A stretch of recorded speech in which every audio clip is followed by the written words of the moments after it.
Today's segment is very because the political analyst has not yet how's that arrived. New Year's resolution going? What are you talking about? You know, YouTube channel you say you're going to start? Well, yeah, the political I'd like analyst to, but is not yet here. But we can discuss some of the things as Gen Zs. how's that New Year's resolution going? What are you talking about? YouTube channel you say you're going to start? Well, yeah, I'd like to, but Tuko live? Basi nyamaza tuongee basi toki. Gen Z's. How's that New Year's resolution going? What are you talking about? Ngoja sema tap tap screen. Na Tap hapa tap screen. tap tap tap tap tap tap tap tap. Itabidi mnyamaze. Okay, sasa tunyamazeni tuanza kwenda live. Anza Jodia. Welcome to the Political Oracle, a segment of the Talk Chat podcast. My name is Ibrahim Jodia, and with me here today is Pendo Setim. So, Pendo, uko fiti? I mean, uko fiti. So, this is our first time going live. Na watu wanatutizama pale. Some people maybe washa join. And mtu amejoin live yetu lakini hajui tuongelea nini. Would you mind to explain to them kidogo tu about Talk Chat podcast and this segment of Political Oracle? What is it about? Thank you, Jodia. My name is Fringe, and this is the Political Oracle, which is housed under the Talk Chat podcast. Yeah.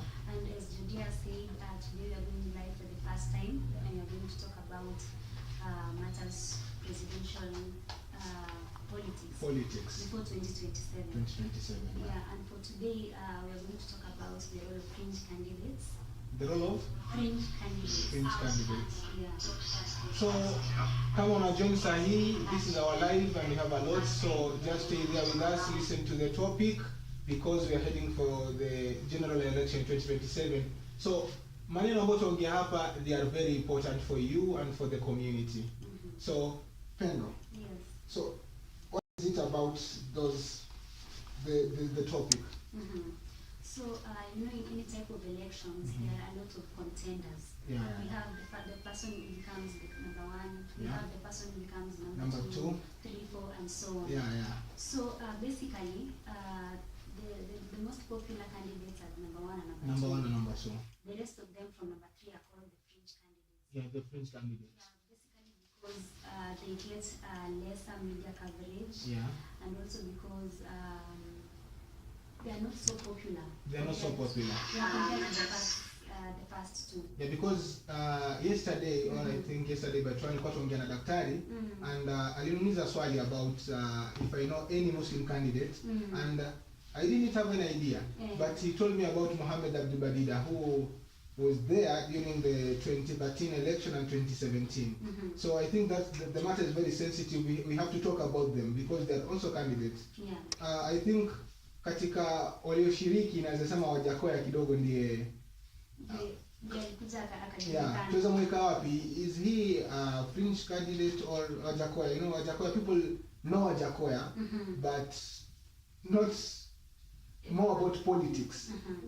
Even you can, sometimes I even forget that Wajakoya was there during 2022 election. So those kinds of what do we call contestants are the ones we're going to discuss today. Okay. Yeah, so most of them they don't win the elections, but at the end of it all they leave an impact on the electoral process, on the electoral process, especially on democracy. Yeah. So unaona kama Wajakoya venye umesema sahi. Yeah. Most people they loved Wajakoya. Wajakoya. But but people who love politics and who are what can I say, political experts, Yeah. they will say Gachagua is a fringe candidate for so many reasons. Yeah, so that is what we're going to discuss today. So before we dive deep into this topic, what are some of the reasons these candidates they don't get the media coverage as the other top two candidates? Why do these candidates seem to disappear after election? you know, I ask myself those questions and I don't get answers. So maybe we can combine our knowledge, we can be strong and come up with very good points for the audience to understand. Hawa pia waelewe kwamba kuna watu ambao wanapigania katika kura kwenye vyama tofauti, lakini baada ya hapo they just disappear. Yeah. So there are many reasons behind that, and hata before tuende hapo, people define a politician. People define politicians in so many ways. Yes. Someone can say this person is a politician based on his own knowledge of politics. Then you can say this other person does not fit to be a politician. Yeah. So you see, such dynamics can make people disappear or appear after elections. Yeah. And at the end of it all, the democracy is going to be tested. So I think also the democracy. I think democracy, and also you can say Kenyan media, they are biased. Yeah. I know tunajiongelea si wenyewe, but let me say that because for example sahi Tanzania wako katika uchaguzi and there are a lot of candidates, but I think the Tanzanian media covers them all. Wakiongea kuhusu candidates, they may talk about 7 presidential candidates. But in Kenya, I think we have the kingpins of presidency. And I think that the democracy is not fair to these candidates who the upcoming and also the media is not fair. Yeah. Because I think now the Kenyan media try to look at the most iconic people. Kama Raila. Ruto lazima tumwangalie. Mimi tangu nizaliwe nilikuwa najua Raila anatakanga kuwa president. Yeah, but you know, kwa hizo election zingine kuna wale watu wamekuwa wakikuja. Kama kama in 2022 we saw people like Maure, Gachagua, Kalonzo amekuwa. In 2007 in which when did Kalonzo contest for presidency? Kalonzo, it was not 2007. It was 2007. It was 2007. Yeah, so you see such kind of people. Okay, I think we should change our habits because in Kenya when we talk about politics, presidential politics, we only talk about few individuals. And I think the cycle in a back hivyo. Okay, so far we have how many presidents in Kenya? 5. President Ruto is now. Tuanze na Ruto. Tuanze chini. Okay, tuanze na Kenyatta. Mzee Kenyatta. Then Moi. Then Kibaki. Then Uhuru Kenyatta. And then now President Ruto. So when you talk about presidential politics, naona tunapata watu kama kina nani umemtaja sahi, Kalonzo. Tunapata watu kama kina Kalonzo, tunapata watu kama kina Raila. So I think those are the people even Kenya tunawaangalia. And kama daktari anavyosema, Kenya we do our politics based on ethnicity. Tribal politics. So the visibility or these kingpins, they appear more to the media, because media, wajua kazi yetu ya media tuko hapo tu kuangalia anything happens about Raila tunafanya, but anything happen about Gachagua we don't know about it. Yeah, umesema hivyo nikakumbuka there was a time during the campaign season ya 2022. So it was a panel discussion in a national TV station. So walikuwa na discuss about the presidential candidates. Then someone akasema, do you know about Maure? So imagine that one. It's a shame even I don't know about Maure myself. Yeah, so you see such kind of things. Yeah. The most prominent political figures, most of the time they are given media coverage. They are so popular, such that wale wengine wenye wana content unapata. There was back in the days there was a time the candidates walikuwa na contested 15. So unapata 13 of them are Fringe, then 2 of them. Back in the days. Yeah, back in the days. Not born in the days. Yeah. Okay, me in Kenyan politics, I just know Raila, Ruto, Uhuru, and the people surrounding them. the other candidates, I don't know them because okay, nimejua Abdul Badida juzi. But okay, I looked at his history and Nimeona Abdul Badida was a very potential candidate. And last time we got on about coastal politics, and Badida tried to represent Muslim community, but Badida now ni kama people even don't remember Badida as a presidential contestant. And I think now we as media people, we as tunaambiwa media is the fourth estate. So sisi tuna jukumu kubwa, we have a very big responsibility to ensure that 2027 mambo yanabadilika.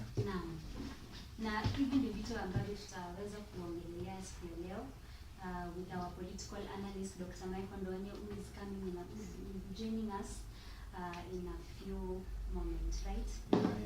Yeah. So for those past elections, ni kina nani uliweza kuwajua during the media coverage? Hiyo swali ni langu ama ni la audience? Ni lako wewe. Mimi during the previous elections, I just know these people. Najua wenyewe because first of all, you know this generation. Atuangalie wale ambao wanajulikana with the majority, because sisi tunafuata the information we used to consume. It was the grapevine communication, ili ya chini unapita mahali watu wanacheza. Unajua kule kwetu watu wanapenda kukaa kwenye migahawa, wazee wakicheza draft, wakicheza keram, alafu they discuss about politics. So ukipita pale unasikia tu Raila, unasikia Ruto. So hao ndo candidates ambao walikuwa tukiweka akilini. Lakini kwa sasa bado ni hao ndo nawafahamu, sababu ukinitajia candidates wengine, okay, I know the top two. Yeah, kina Ruto. Wewe namjua huyo Ruto na siwezi msahau. I know that guy. Washa kwanza nikupeleke what happened a few days ago. There's this presidential candidate Peter Salasya time and again amekuwa akisema he wants to be president. Yeah, the Mumias East member of parliament. Peter Salasya, yeah. Yeah, so recently he made headlines whereby alikuwa ameenda pale Machakos. He was trying to do something like a campaign. Then what happened is that as much as there was so many, as much as the way he went there, the trail he went with was very flashy and whatnot, the people who showed up, there were very few. Unaweza hesabu kama 19 walienda kwa Peter Salasya. Wenye walienda kushow up kwa hiyo kampeni yake. Alikuwa anafanya kampeni juu ya gari. So before we continue, Peter Salasya anania ya kuwania urais pia 2027. Nimekuwa nikimuona pale mtandaoni, especially X. Amekuwa akisema if he becomes kwenye udaku siku hizi. Yeah. Amekuwa akisema if he wants to be president, he is going to be atakuwa anafanya vitu yenye itakuwa inaleta Gen Z pamoja. Amesema amekuwa akisema tu anataka kuwa president. So sijui kama ni jokes ama ni ukweli, but all in all he has said his ambitions over X. So probably tunaweza kumuona Peter Salasya kwenye ballot probably 2027. Yeah, probably juu nimeweza kuona, I read it somewhere na nikaona alienda pale Machakos akifanya something like a campaign. Na sasa watu wachache wakatokezea. Okay, audience, what is your opinion? Peter Salasya 2027, tukimpata Peter Salasya kwenye ballot inakuaje? Kama umejoin sai live yetu, remember this is Political Oracle and it is under Talk Chat podcast. Na in a few our political analyst atakuwa hapa, tutakuwa to discuss about many things. Me personally, I have a topic about IEBC. So if you want to know more about IEBC, just stay there, stay tuned. Endelea kutap screen, endelea kutufuatilia. The political analyst will be here. And we are also political analysts. That's why we are trying to do something here. So Pendo, sasa kwenye huu mrengo wa siasa, nikikuwa sikuwa mtu ambaye anapenda siasa sana. Na nikikuwa sikuwa mtu ambaye anapenda siasa na our generation hatupendi siasa. But according to your knowledge, according to you as a media personnel, do you think what is our responsibilities as young people in Kenyan politics? Okay. Young people, first of all, are the majority who are going to form the voting bloc come 2027, according to statistics. So that means if each and every one of us as young people waende kwa ballot na when they cast their vote, then they are going to make a very big difference come 2027. Yeah, and remember, in the past there were instances where tulikuwa tunaona watu wadogo, the young people, nakuelewa, hawako wanaenda kuvote. Alafu baadaye wakati uchaguzi ushafanywa, matokeo yashafanywa, unapata mtu anasema ati I didn't want this and this candidates, but now they didn't go to vote. Okay. So they have the responsibility of voting. Mimi kulingana na uelewa wangu, you know, Kenya, people don't... It's my phone.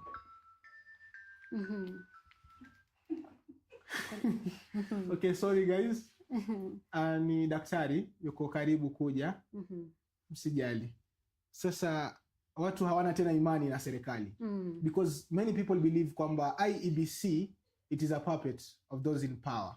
Wale waliokuwa madarakani. So the government ambayo itakuwa katika madaraka ndio ina control IEBC.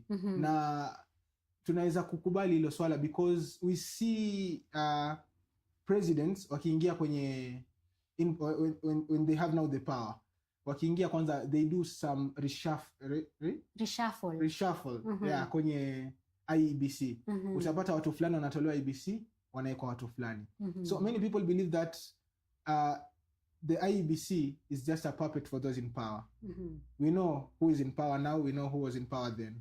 So many people, they think voting does not make any change. Nikipiga kura, nisipopiga kura, haibadilishi chochote.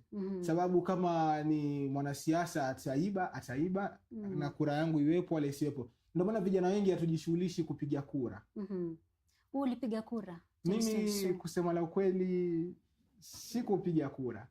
But 2027 you are going to do. 2027 naam, utapiga kura. 2027 nitapiga kura 2027. Yeah. And another thing I think, wazazi pia, baadhi ya wazazi wetu wana to discourage kupiga kura.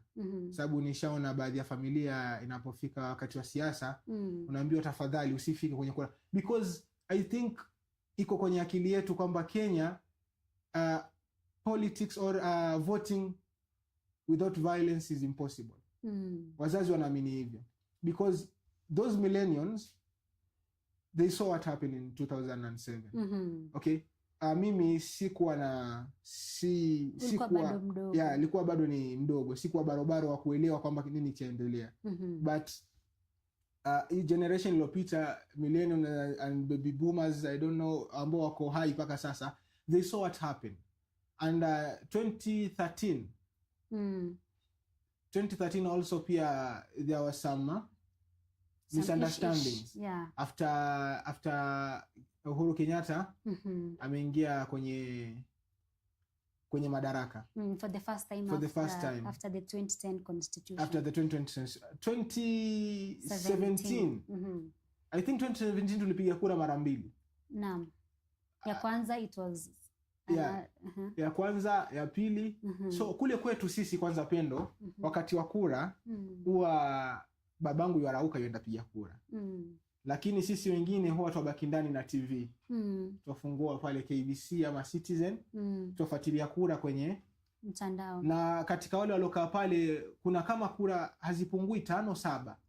Sasa wazazi na baba zetu na manyanya zetu, they believe that any political any voting ambayo itatokea hii Kenya lazima kuwe na vurugu, violence. And So sometimes parents tend to tell us not to go there as a way of protecting us. What do you think about that? Okay, okay, that is a valid reason. But sasa, you know, you are an adult. Once umefika 18 years, when you are able to vote, you are an adult. You know what you want. You know who your leader. You know the leader you want. So that one should not really influence your decisions, because at the end of it all, the leader you will choose is the one that utakaa chini ukisema at least nilichagua huyu, at least kuchagua huyu. At least nilichagua. Yeah, alafu pia on the matter of violence, it is so unfortunate that things happened in the past elections, for example, the 2007. And maybe the 2017. Yeah, but going forward towards 2027, it is our hope and prayer that at least there will not be any violence. Yeah, and that starts first with how we perceive elections. You know, the perception also ni mbaya. Yeah. Once umekuwa na hiyo fikira kwamba when this election comes, things inaweza kuwa violent. Then that like haifai kuwa hivyo. Yeah, absolutely. Yes. So I believe it all starts with the leaders, with the people, and also with the IEBC. Kukikuwa na the transparency, kukikuwa na like, if there is transparency from the beginning, then it will guarantee us that 2027 is going to be peaceful. And it also starts with us as the common mwananchi, and also the media, because the media has a role to play in all this. Yeah. For example, hapo kwa kuset agenda, when the campaign period starts, itakuwa muhimu sana for the media to become neutral, wasikuwe biased. The media should be neutral at all times. No because matter. There's a story I covered recently about Rwanda. Do you remember the Rwandan genocide? Yeah. It was all about a radio station, RTLM. So RTLM ilianza kupeperusha maneno ya chuki. And the genocide happened. More than around approximately 1 million people were killed. So pia media, I think inafaa tuwe makini sana. Kabisa. But there's a dilemma. There's a dilemma there, Pendo. There's a very big dilemma. And which one? Migani hiyo? Okay, the dilemma is that people have the right to know what is happening. Yeah. And we media personnel, we have to protect any bad information which may cause a tragedy or a crisis. So for example now, I remember the last election 2022, kuna baadhi ya media house zilizimwa. Kuna baadhi ya media house ilikuwa ukienda KBC unapata huko kura ziko nyingi. Ukirudi huku Citizen kama hazicount. And also during maandamano pia tuliona baadhi ya media stations zilizimwa na serikali. And I think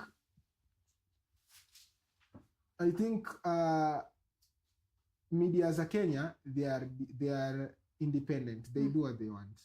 Lakini, so how do you think the media should tackle the issue of 2027 election? Because we must talk about it. Yeah. And sai tukumbuke pia, it is not all about the mainstream media. We have citizen journalists. We have influencers ambao wakiongea kitu wanasikizwa. So what can we do, or what can we advise people ambao wanatuangalia? Tutawashauri vipi watu ambao wanatuangalia sasa? Because media is all over. Kila mtu ana simu, kila mtu anaweza ku-access information. So it may happen even with only one YouTube account or a live kama yetu. Tunaweza ongea kitu and watu wakafuata. So what do you advise the audience, mtu ambaye anatuangalia sasa, mtu ambaye atachukua idea yetu sahihi, mtu ambaye maybe ataona hii video baadaye, unaweza kumwambia nini, Pendo? So first of all, information is power. Information is power, yeah. Yeah, and so if you become informed the right way, you are able to make decisions correctly. Correctly, yeah. Yeah, so where do people get information? mostly from the media. It doesn't have to be the mainstream media. Or the social. Yeah, inaweza kuwa social media, the online space, which is the social media, the mainstream, and all other content creators. But for me, I'm going to speak as a media personnel. Yeah.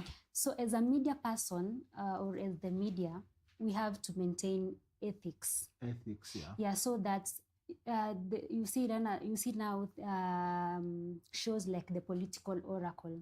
The Political Oracle gives insight on what is going on in presidential politics, so that by the time inafika 2027, people are informed well, so that wanaweza to make their decisions correctly. Watu wasingojee ifike around 2027 so that they start talking about all these candidates. They start talking about the matters to do with the IEBC.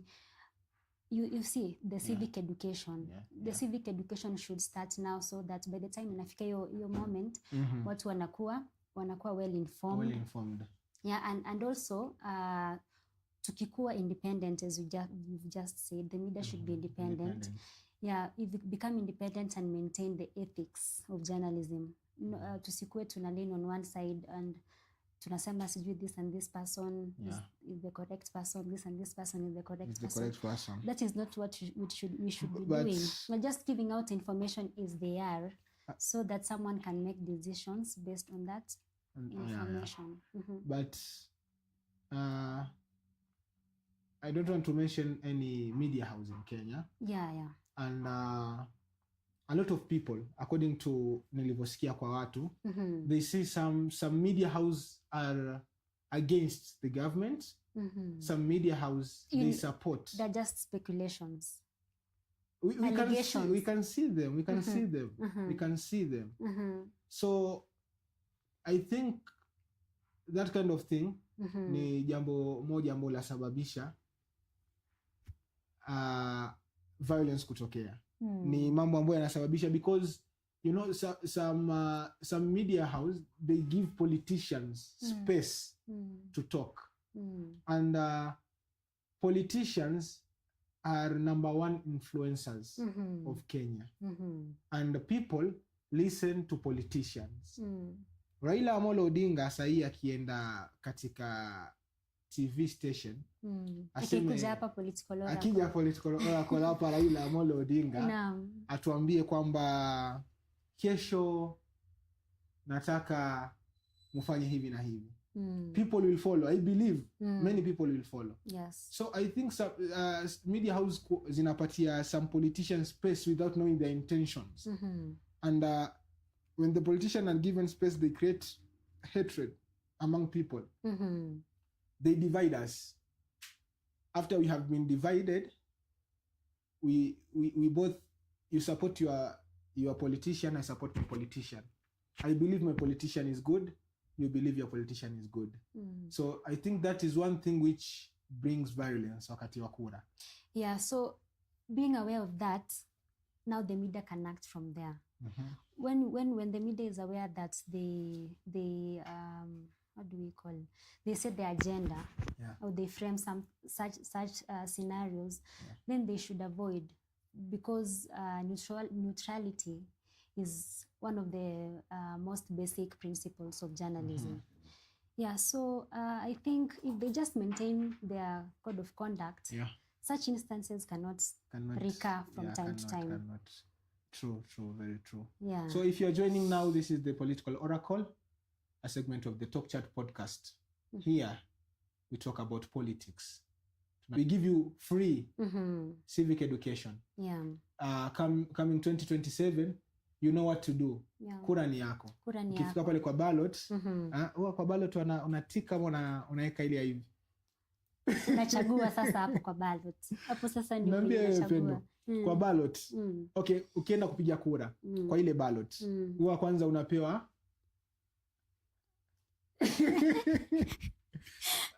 you have to tick for ile unamtaka, then natumbukiza pale. Natumbukiza ni siri yako. Ni siri yako. Okay, so we have seen developed countries wakitumia other systems. And Kenya, we also try to adopt other systems za I think kila mwaka kuna kuwa na propaganda kwamba Kenya nataka kutumia system fulani kupigia kura. And mwisho wa kura the same song ambayo tulisikia 2013, tukaisikia 2017, tukaisikia 2022 kwamba kura zimeibiwa. Kuna shida gani? Sababu kwenye kushindana lazima kuna anayeshinda na anayeshindwa. Lakini kila wakati Kenya hii tunapopiga kura lazima kuna mmoja ameibiwa. Actually, I believe hiyo ni one of the discussions that we've ever touched on hapa kwa political oracle. Na there is that issue of the IEBC and the contenders, the loser and the winner. The loser and the winner. Yeah, so we've seen from past elections that the losers most of the time wanakuja wanasema the elections have been stolen. Now, and I've also seen somewhere that one of the commissioners of the IEBC was saying that sometimes it's not the problem of the IEBC. Sometimes it's the problem of the politicians themselves, and also the system of how the elections have been carried out over the past years. So I think that is also one of the things that should be inafaa iangaliwe kwa ukina by the bodies. Before uendelee Pendo, you have talked about kwamba you discussed this matter. It has been discussed here in political oracle.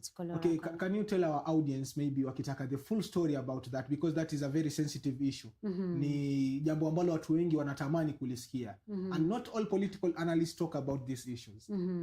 I think here we go an extra mileage. So where can they find those videos if they're recorded? Where the audience which is watching us now, wanatuangalia sasa hivi wanaweza kupata wapi those kind of videos about political oracle? So we usually publish our political oracle videos every day. So what you do, go to YouTube and search the Talk Chat podcast. Under the Talk Chat podcast, you are going to see as many videos as possible where we analyze politics. Video by video, where we have our usual political analyst, that is Dr. Mike Ondonye, who is also going to join us in a few moments. In a few. Now, wakumbushe discussion ya leo inahusu nini? Okay, discussion ya leo, kama umejoin sahi, discussion ya leo, we have a lot of topics, but we want to talk about the IEBC. Is the IEBC independent, or it is just a puppet of those in power? Is this IEBC? Because IEBC ndo inahusika kupiga kura. So kura zikiibiwa, kura zikifanyika nini, IEBC is responsible. And we are also going to talk about the role of the fringe candidates. We are going to see the difference they make. We are going to ask the question, can they make a difference come 2027? So that is, we will also discuss that in here. And kwa wale Waswahili wenzangu ambao Kiingereza cha tusumbua, the fringe candidates ni wale wanaopigania uraisi, wale candidates wa nyuma. Sababu kwenye kupigania kura ama kupigania nafasi katika serikali, kuna kuwa na watu wengi. Unaweza pata labda ile nafasi ya uraisi na watu angalau 6, lakini 2 tu ndo wanaojulikana sana. Kuna hao wengine 4 huku chini, hao ndo fringe candidates. Sivyo? Nimekosea? Uko sawa kabisa. For example, in 2022, we had contestants like President William Ruto. We had ODM party Raila Amolo Odinga Baba. Then we also had people like Wajakoya, Mwaura, and the other one. So many others. So watu wengi ukiwauliza about these 4 politicians ambao Pendo wameongelea, people only know Raila and President Ruto. Mwaura and Wajakoya hawajulikani sana. Wajakoya anajulikana kwa baadhi ya watu because of, I think, the agenda he was trying to. Hiyo agenda yake lazima tungemjua. So we'll talk about those politicians. What is their role? And you see now, heading towards 2027, there are some candidates who've already publicized their ambitions to become president. We have leaders like Fred Matiangi. Fred Matiangi, it's the first time him saying he wants to be president. Matiangi, he was the former cabinet secretary for interior. Yeah, he also served as the cabinet secretary for education. Yeah, I remember that guy ICT. there. During his time was. Yeah, he was a no-nonsense person. Yeah, so Yeah, so we are going to ask, can he become president? Matiangi. Matiangi, he can become a president. But I think Matiangi, Matiangi has a lot to do. As Daktari has said once, time and again in this discussion, that Matiangi is not a politician. Yeah, he's a technocrat. He's an expert. He can become a good cabinet. He's a good cabinet secretary. But when it comes to politics, he's still new in this game. Yeah, we call them political greenhorns. Yeah. First of all, we have to know that Matiangi, he served as a cabinet secretary in the Ministry of Education. So many people, many Gen Zs, they recall the name Matiangi. Ukitaja jina Matiangi, you recall who is this guy. Nakumbukanga he came into, he was in that position at the time when the education sector ilikuwa sana na a lot of cheating. Yeah, a lot of cheating. That's why nakwambia wakati wake ilikuwa you cannot steal during Matiangi's time. Yeah. So alitendea haki sekta ya elimu. Alitendea haki sana Matiangi. Na wakati wa Matiangi tuliona watu walifanya vizuri sana sababu hakukuwa na wizi wa mitihani. Kunapokuwa na wizi wa mitihani kuna watu hufeli. I think kunakuwa na something called degrading. And wakati wa Matiangi degrading ilikuwa chini. Kabisa. So Matiangi anaweza kuwa rais wa Kenya. Lakini Matiangi bado ana safari ndefu. Kwanza Matiangi lazima aelewe kwamba time and season imebadilika. Matiangi, he must come with good strategies. Matiangi, he should know how to convince people. First of all, he should have his own political party. Matiangi to form his own political party. Yeah, he should. In this podcast, the political oracle, we've always advised Matiangi to have his own political party. Yeah, and to have a good strategy compared to the rest of the people, because Daktari has always said that being a technocrat alone cannot guarantee you election come 2027. So there are such candidates like Fred Matiangi.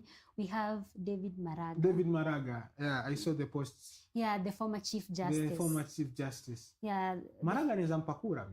Unaweza. Maraga anaweza mpakura. Nakumbuka during the commemoration of the Katiba Day. Yeah, he unveiled his political philosophy.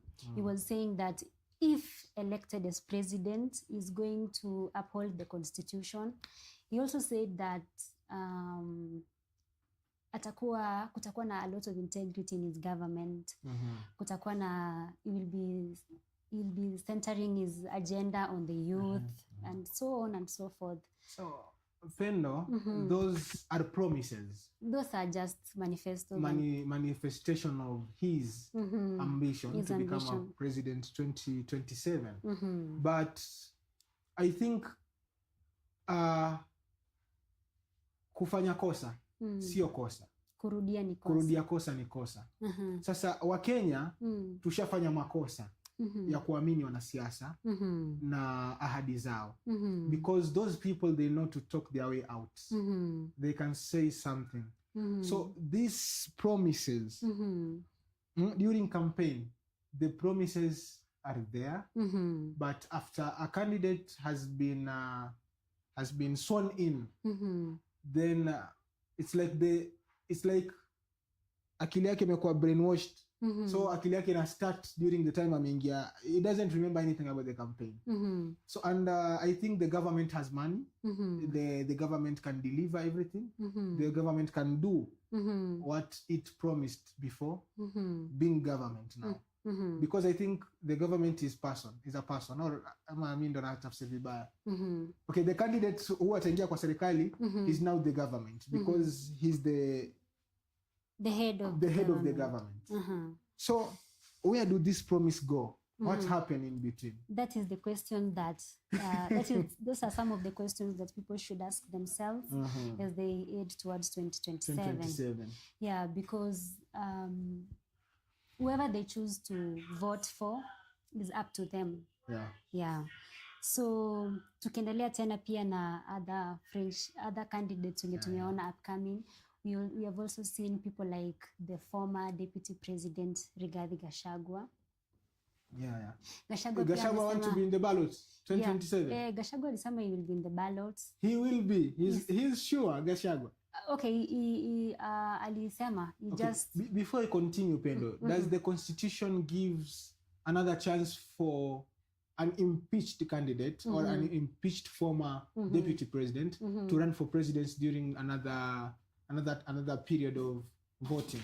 Okay, according to the 2010 constitution, as long as you've been impeached, then you are not allowed to run for a public office. But you see the case for Rigathi Gachagua bado iko kotini. Okay. Yeah, so depending on the outcome, that I think now, depending on the outcome, he can be able to run or not for the 2027 campaign. But he himself amesema he is going to do He's going to be there. Yeah. So 2027 tumtarajie Gachagua kuwa katika kinyang'anyiro cha urais wa nchi hii ya Kenya. Yeah, according to him. According to him. We don't want to run into conclusions. We do not run into conclusions. There are a lot of controversies surrounding that. Yeah, and we've also seen other leaders wenye wanataka kuwa they want to be president. Which others do you know?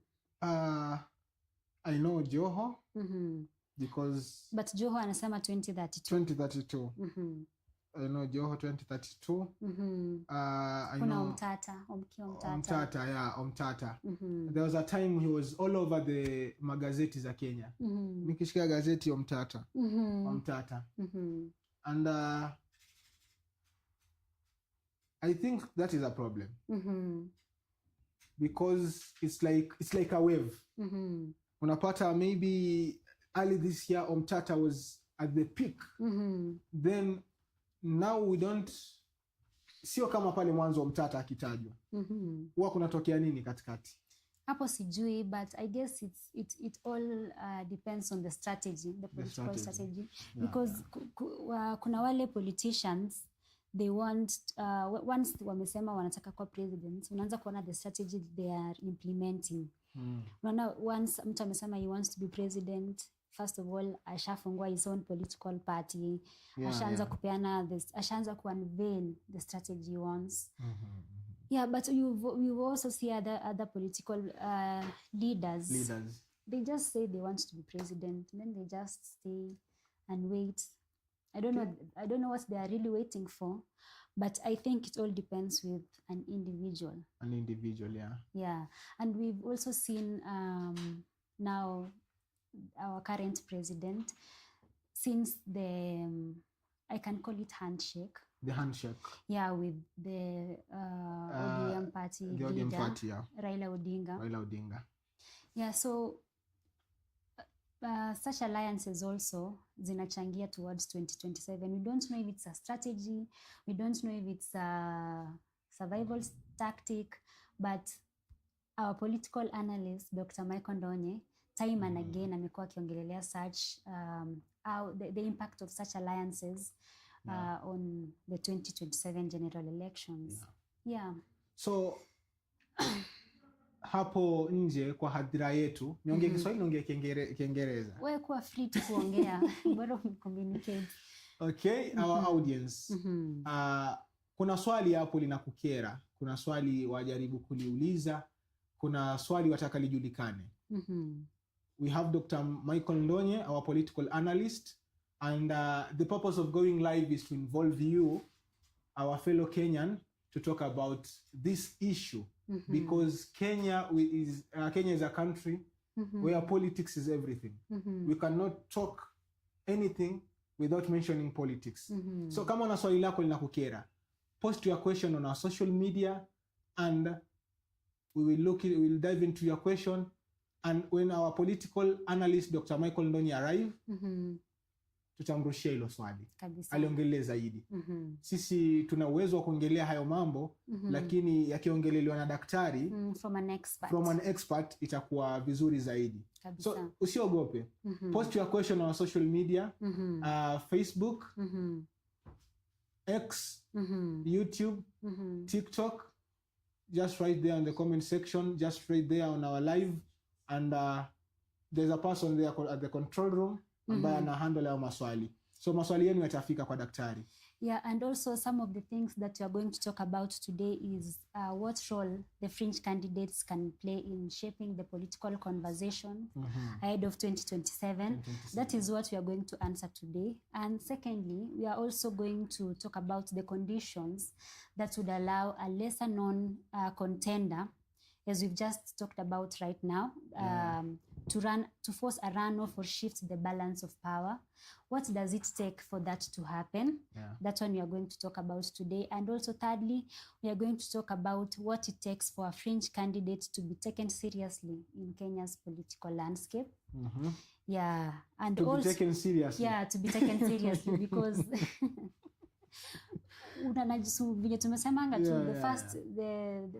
the two people, the popular ones. Yeah, the popular ones. Hawa ndio watu wanakwanga wanataka sana. But what about the rest? The rest, yeah. What does it take for them to be taken seriously? Seriously, yeah. Then we are also going to talk about the challenges. How can fringe candidates challenge the Kenya's traditional campaign playbook? Because if you ask me, kati ya Raila na Wajakoya, if you ask me who is more political, who is more of a politician, that one is some of the, what do we call, perception, yeah, that niko kwa akili ya wanadamu wa Kenya. Yeah, so what does it take for such candidates like the lesser known ones to challenge the traditional playbook? We're also going to talk about how the Gen Zs or the first-time voters are going to redefine what political... The first-time voters. Okay. Yeah. You're talking about me now. Yeah, kama wewe Ibrahim. If you're a first-time voter, how are you going to redefine political credibility? Because as voters, or everyone who is a voter, knows sisi ndio tunawapea the credibility as politicians. Yeah. Alafu also, lastly, we are also going to talk about the rise of issue-based politics and what they mean to the traditional power or the traditional form of voting. So, talking about also, before you continue, talking about issue-based politics, since 2024 and now also at the beginning of the year, and towards the katikati ya 2025, we've seen a generation that is the Gen Z. The Gen Z. Yeah, they have risen in politics. They are growing, and kumekuwa na this perception that they are trying to challenge the traditional form of leadership, protesting. We've seen them going, wakienda streets wakisema tumecancel huyu, tumekubali huyu, wana challenge systems. So you see such kind of issue-based kind of leadership is what maybe the Gen Z want. But we also have the politicians who still rely on going out during campaigns, giving out money. Wanaenda in very big cars, flashy lifestyle. They want to win the hearts of Kenyans. So there are a lot of, there are a lot of things hapa katikati that we are going to look at.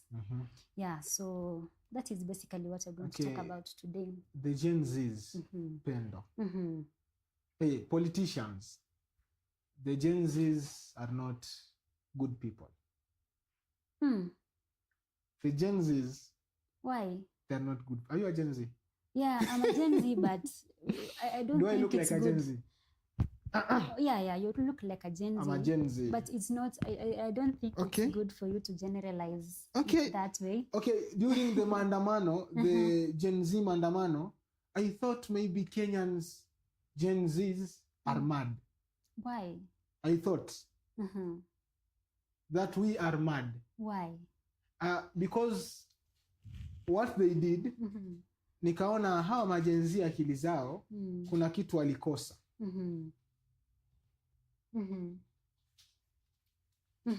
Kuna kitu labda walikosa. Ama kuna zaitwaje zile chanjo zile, polio nini. Kuna moja labda sisi majenzi, serikali ilitutolea. Yeah. Because I thought maybe it's only in Kenya. But did you see what happened recently in Nepal? Yeah, I had. Okay, so this is a worldwide crisis because the Gen Zs there they wamechoma everything. Even the prime minister who is like the president there, he resigned. So the Gen Zs, we have the power, but we should rethink before use our power because I think Gen Z tunatumia we use a lot of violence if atupei nafasi ya kusikizwa. And one thing which Nepal protested about was corruption. So here in Kenya, Pendo, tumeongelelea sana kuhusu corruption. Every regime, there is an issue of corruption. The leaders are corrupt. But okay, like you have talked about Maraga with his promises, saying that his government will be all of that thing, all of the beautiful world, all the magic world, that the government will be good. We saw Ruto, the Hustler Nation. I even feel like, okay, I'm part of Kenya now because of Ruto's word. You know, like, okay, elimu itakuwa bure, nini itakuwa bure, you know, like you feel good. So after that, they don't deliver. Corruption is inside of the government. It's at the center of the government. So I think even if a presidential candidate promises that he and his government, they will not be corrupt. Yeah. It's a dream. Tuwe kweli, it's a dream. So that is something that you're going to talk about and ask in our discussion. Yeah, and before we also continue, I've seen that a lot of people have been commenting on our live. Some people are saying they can't wait to hear from Daktari. And Daktari will be here in a very short while, so please be patient about that. We've also seen that people are saying they are subscribing. Health Coach TV anasema is subscribing right now. We can't wait for more of such conversation. Keep posting, bold youths. The power is with you. Thank you so much, Health Coach TV, and thank you also for the subscription. Someone else have also commented on the discussion that we are going to talk about today. Health Coach TV amesema that the fringe politicians are mostly the ones with good and realistic and achievable manifestos, except for Gachagua, of course. Who's that guy? He's called Health Coach TV. So Health Coach TV say that the fringe politicians they are mostly the ones with good, realistic and achievable manifestos. I can agree with that guy. If you remember in 2022 Gachagua alikuwa na some of the controversial manifestos. He was talking about do you remember? Okay. Personally, I liked Gachagua's manifestation. Nilipenda manifestation yake because Gachagua was just there to Gachagua, I don't think his intentions were to run for presidency because his manifestation was 100% weird. So when now you are subscribing at our YouTube channel, it's Talk Chat Podcast. Between talk and chat, there's no space. Talk Chat Podcast. And our icon is pinkish with some purple with white. Purple with a touch of white. Our account imeandikwa hapo Talk Chat podcast inside Kenyan's politics. So hapo ndo utapata every topic, every video that we discuss with Daktari, utaipata hapo. Yeah, and also we have another one of our fans anaitwa Alicia, anasema ati Wajakoya however still managed to have a following of his own. Wajakoya? He's saying just as he has explained, they help in fulfillment of the electoral process, and he is in his own way. Wajakoya? Yeah, so many people were interested with Wajakoya and his manifesto. Wajakoya, one thing people don't know about Wajakoya, Wajakoya is an educated man. Wajakoya is a man of integrity. Najua nakaa vibaya. Wajakoya is a person who knows anafanya nini. Okay. And Wajakoya, I think Wajakoya's vision was beyond our normal thinking. Because I remember Wajakoya talked about marijuana, bangi.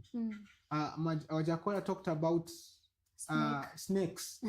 Wajakoya talks about the other thing. What other thing? Si nyinyi mnajua Wajakoya kwa about the testicle issues of hyenas. So one thing on the developed countries like USA, like Russia, China, wanapanda bangi. They sell bang. Bangi iko pale. They have greenhouse for those plantations. And they know how important is the marijuana tree for them. The scientists use the marijuana tree to do things. So Wajakoya came with an idea that we can make money with this bangi. We can plant bang and we can sell them. Lakini serikali, people see, like, I think kwenye akili yetu tunaona kama, I don't know, sijui kwa nini. Tuliona kama yuko serious. Yeah. And even as Kenyans, we saw him as he's crazy. Because our parents, they don't...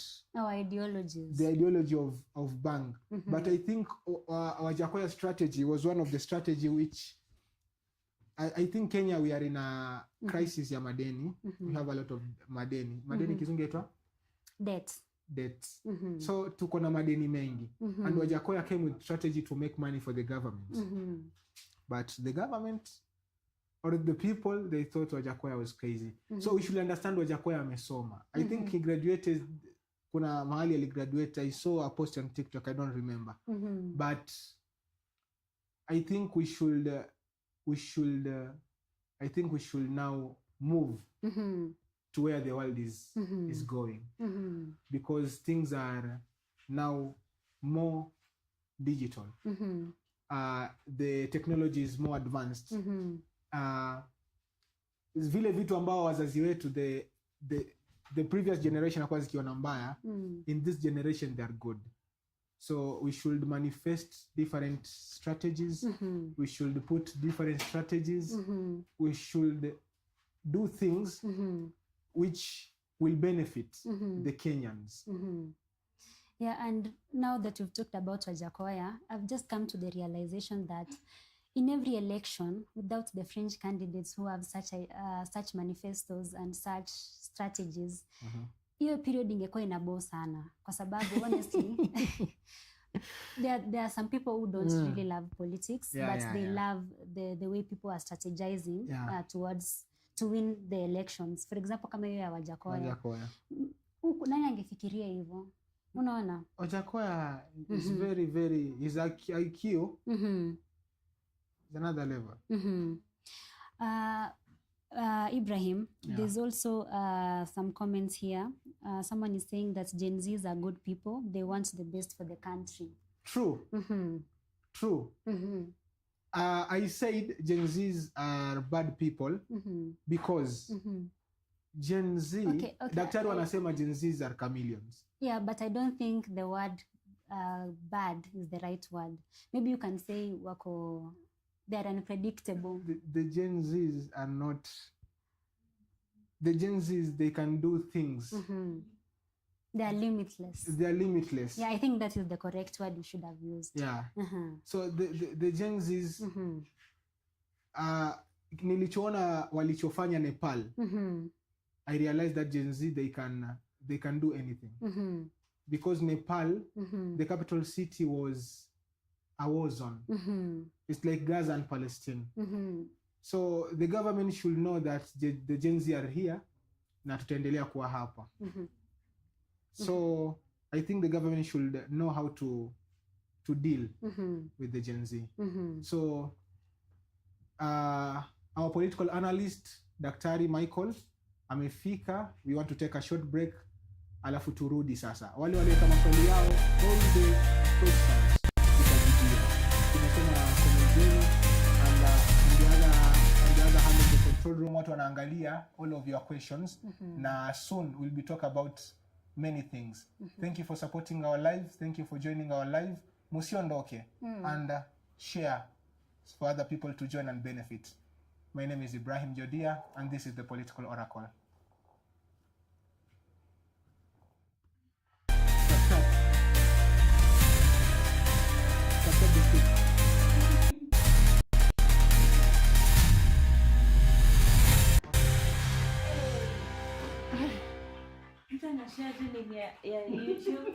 Sasa ni umeshikilia vizuri.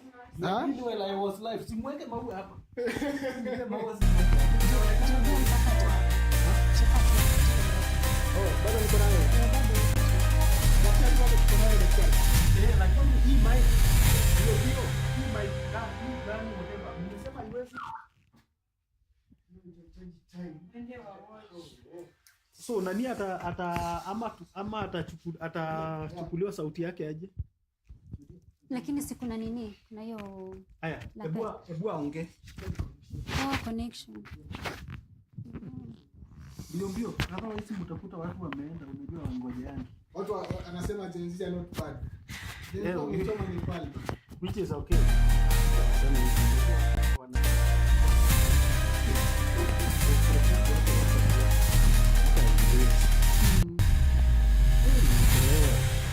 Hiyo kakitu umenipatia hii.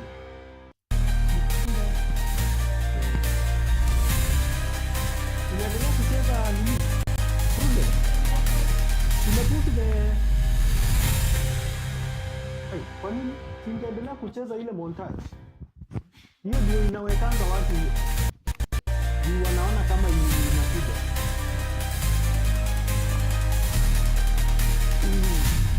Hii hapa ina balance.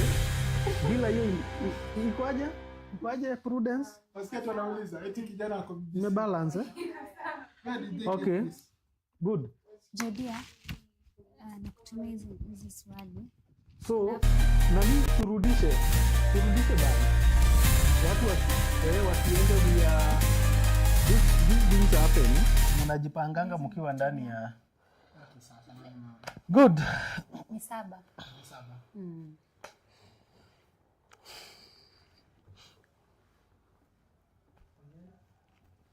1 2 mic testing 1 2. Ongea Jodia. 1 2 mic testing 1 2. Jodia anasikika? Anasikika? Good. Put us back. We are back. Okay.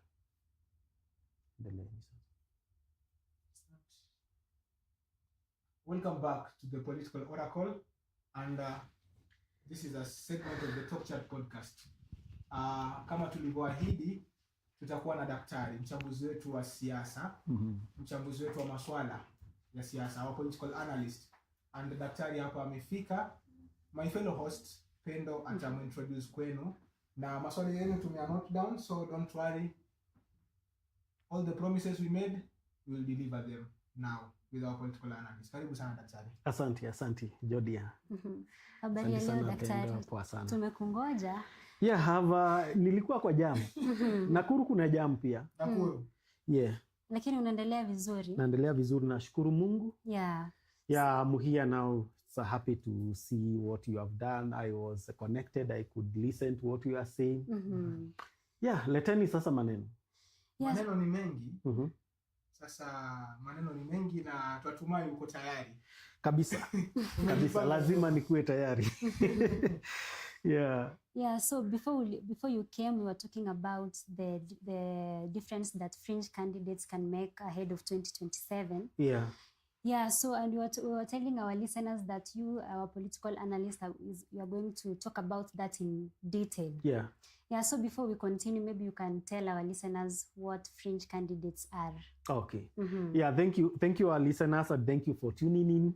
I think in a layman's language, fringe candidates, if everyone can remember towards every election, kuna wanasiasa, they usually say mbio ni ya watu wawili.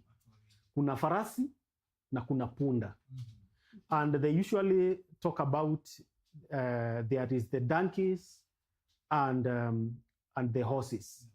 So in most cases utasikia wakisema the coalitions, kwa sababu kutoka around 2002 we stopped having, of course, upon the realization that it is very hard after the multi-party democracy was introduced in 1992.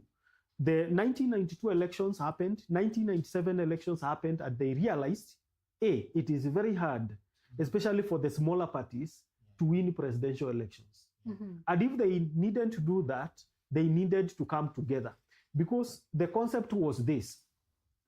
In 1992 and 1997 elections, if you were to add up the votes by the multiple parties, you realize they would have won against Moi. But Moi would win an election with 30%, 20-something%. But if you were to bring other candidates together, they would win. They would form the government. So in 2002, there was something that happened in the politics of this country. They introduced the coalitions and alliances. And then from there, now these alliances, they usually now call them the pharisees, and the others, they are called donkeys.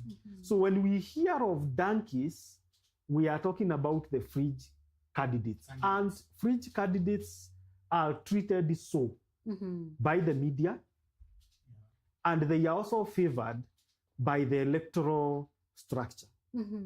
They are not favored by the electoral structure, but the main candidates are favored by the electoral structures. So that is why in 2002 we had the NAC.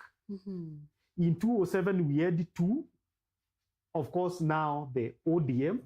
They used to call themselves Pentagon, and they had PNU, Party of National Unity, which was also like another coalition. In 2013, we had the Jubilee and the CORD. And then in 2017, we had now the Jubilee Party and the NASA. You remember? Yeah. And then in 2022, we had now the Kenya Kwanza against Azimio. So fringe candidates are those candidates whom we know very well. They have very low chances of winning. But within that, we usually talk about the two leading candidates. They usually are from coalitions or alliances. They get a lot of publicity. Even the media itself know that this is the candidate, or the battle is between these two candidates. And then there are others that go to election and they know they may not win, but they have to go to the ballot. So those are, in short, a fringe candidate ndio wanaitangwa punda. It's a symbolic name. It doesn't mean they are lesser in terms of humanity. They are not animals, but they are called donkeys. But the leading candidates are called the horses. It is actually symbolically used to symbolize the speed. Of course, if you compare, if this was a race, because elections is a race. So if it is a race, and one is a donkey, and the other one is actually compared to a horse. So you can try to see what they usually mean. The horse is more likely to win. The horse is more likely to win. And because now that in an election, this fringe candidates don't win, and you've said that they play a role in democracy. Yes. So what will it take for these fringe candidates to tip up the balance of an election, of any election? Yeah, maybe before we go to that question, because there is something I should have done. I should have given them because from the introduction of multi-party democracy, we have had 7 elections. Can I outline fringe candidates for every election? In 1992, we had 3 fringe candidates. 1992.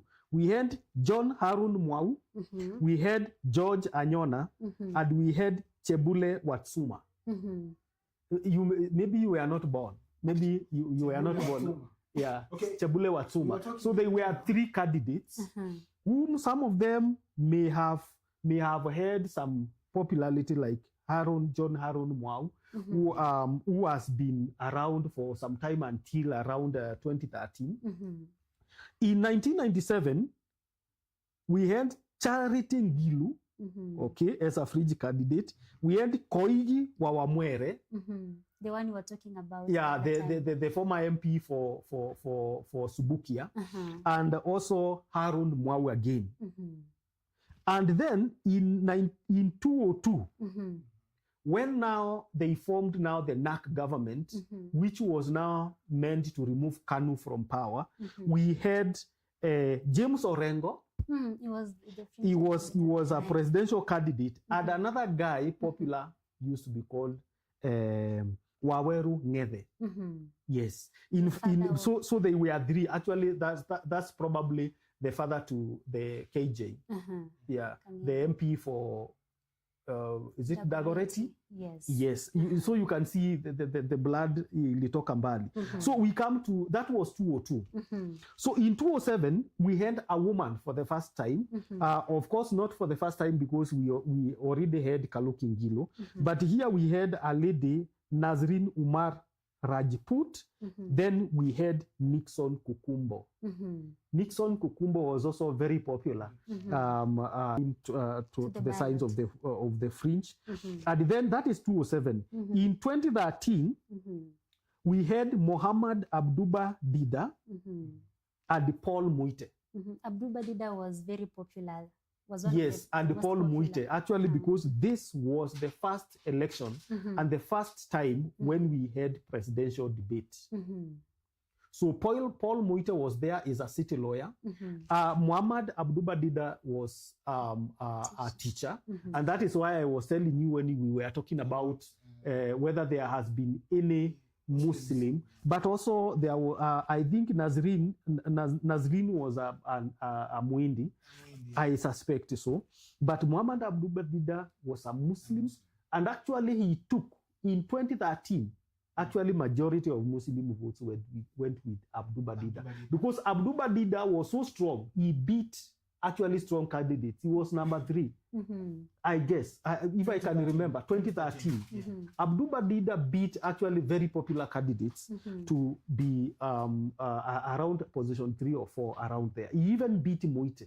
And Muite was popular, a known city lawyer, but a teacher came with a lot of, he came with a lot of humor.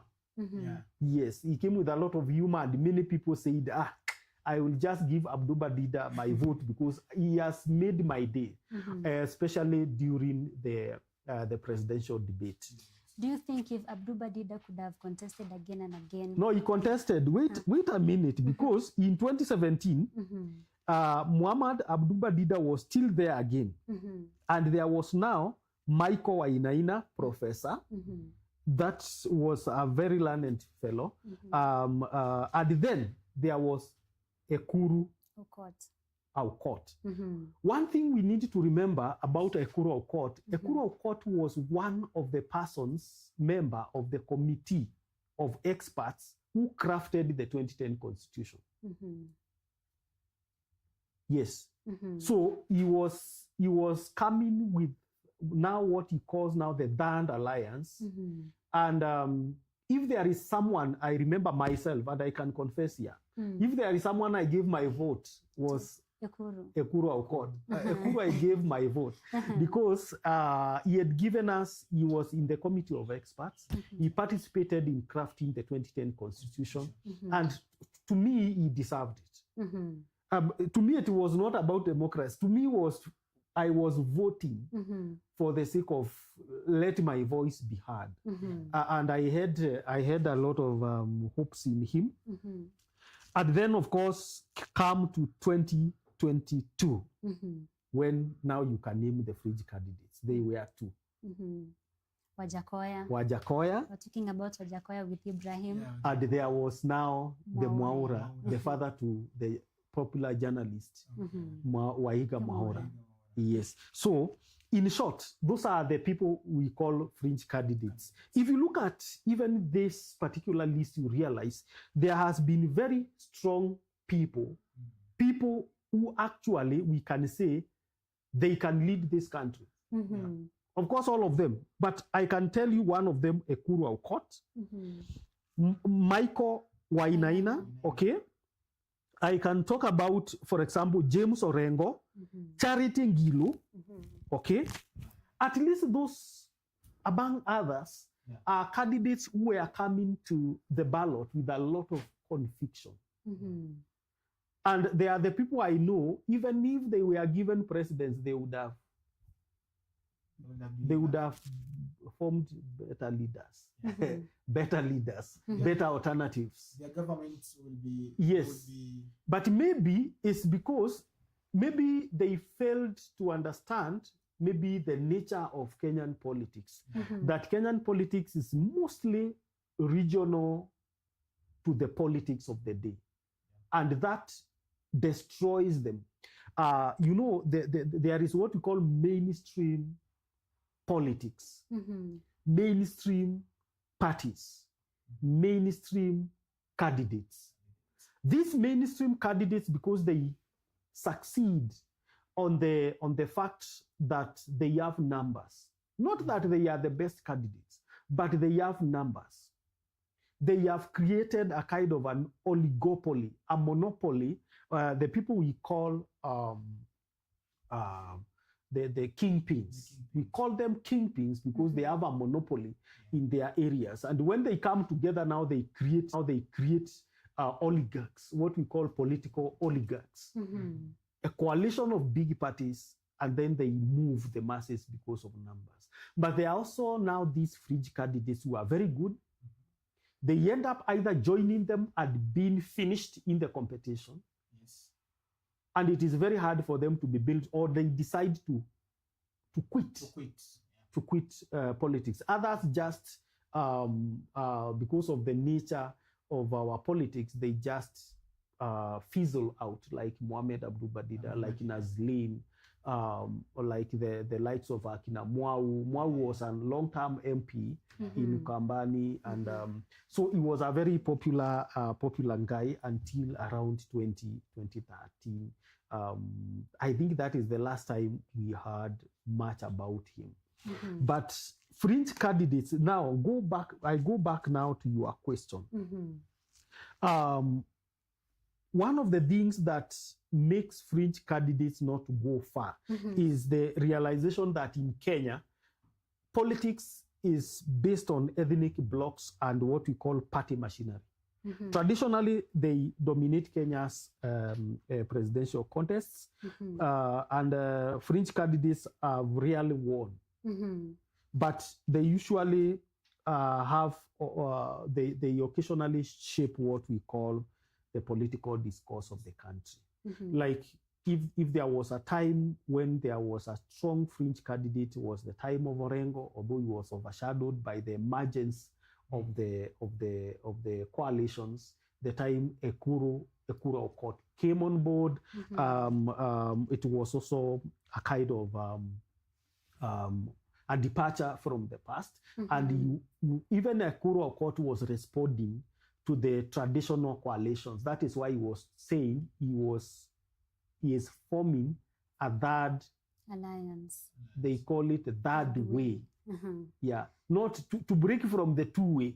Because remember, we have said coalitions are they are like this. They form two horses. So the concept of a Kura court, I think, was to create a third way, that third horse. To break the monotony from of the two. Actually, if you read that name, the third way, because there were the two ways. People were used to two ways, so you needed a third way alliance. So it was for now Kenyans realizing that these two people, these two coalitions, they call themselves horses. They come and we usually say we have two horses, and others are donkeys. So the two horses made up of the two most popular alliances. So for him coming up with a third way alliance, that was a way of consolidating other candidates so that they can form a third way alliance, something that Kenya look up to if they are not interested in the two way alliances. There is one thing with the two way alliances. I discussed it in my book. The two way alliances, if you look at them from 2002, the two-way alliances are usually formed, or coalitions are formed by the 5 most popular ethnic groups. And I will not take you far even. You go to 2007. If you look at the Pentagon, which was now the ODM. It was made up of the Luo and the Kalenjin and the Luya. Remember, the most popular ethnic groups in this country are the Kikuyu, the Kalenjin, Luya, Luo, and Kamba. Okay, now what used to be called the Party of National Unity, the PNU in 2007. It was now the Kikuyu. And later Kalonzo joined them, although Kalonzo split and decided to work to undertake Pentagon, okay? But he was closely working for the ODM. For this case, remember we have said here again, Kamba Nation is Luo. Politically, you remember? Yeah, I remember. We said Kambas are always in the opposition. So if Kalonzo didn't split the Kamba vote, Raila would have won with a very big margin. But because Raila, in his own way, they disagreed that either they betrayed Kalonzo Musyoka. Kalonzo decided to say nitapita katikati yao, so he split the Kamba vote as a standalone. But at the same time, he was himself working for PNU, consciously or unconsciously. So you look at Kalonzo Musyoka, Raila Odinga, Mwai Kibaki. They were the 3 main candidates in 2007. Do they come from the 5 tribes? Yes. Come to 2013. The 2 coalitions were CORD and Jubilee Alliance. Jubilee was with Kikuyu and Ruto, the Kalenjin. On this other side, there was Kalonzo Musyoka, Kamba, and Raila Odinga. Do they come from the same? And then, of course, Mudavadi. Was Mudavadi there? Yeah, I think either Mudavadi or Wetangula was part of them. But they would fully come in 2017.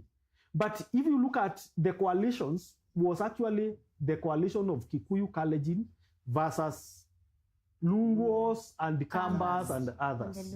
They are the Luyas. You get? The Luyas are very fluid because they have never been united. The Luyas. Yeah, the Luyas have never been united. So although they have always been in opposition also because of Raila Odinga on the other side.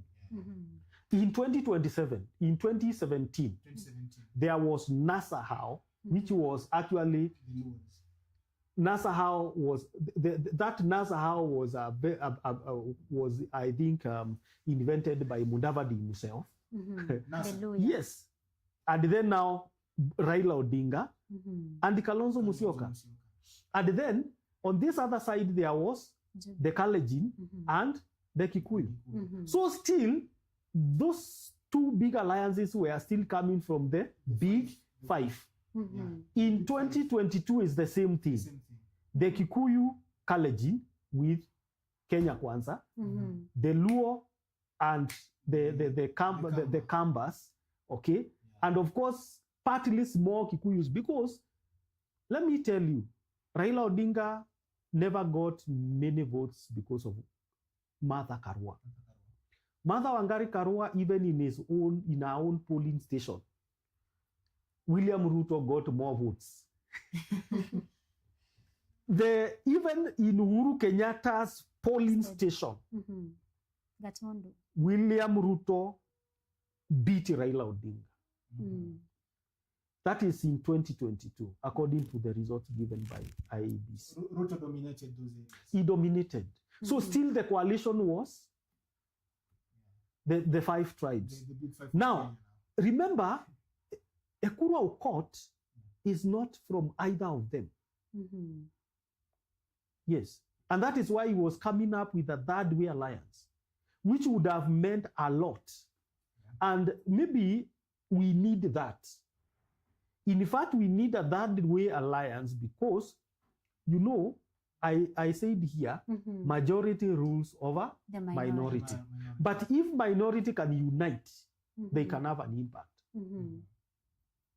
And the third way alliance, of course, he has gone through hell himself.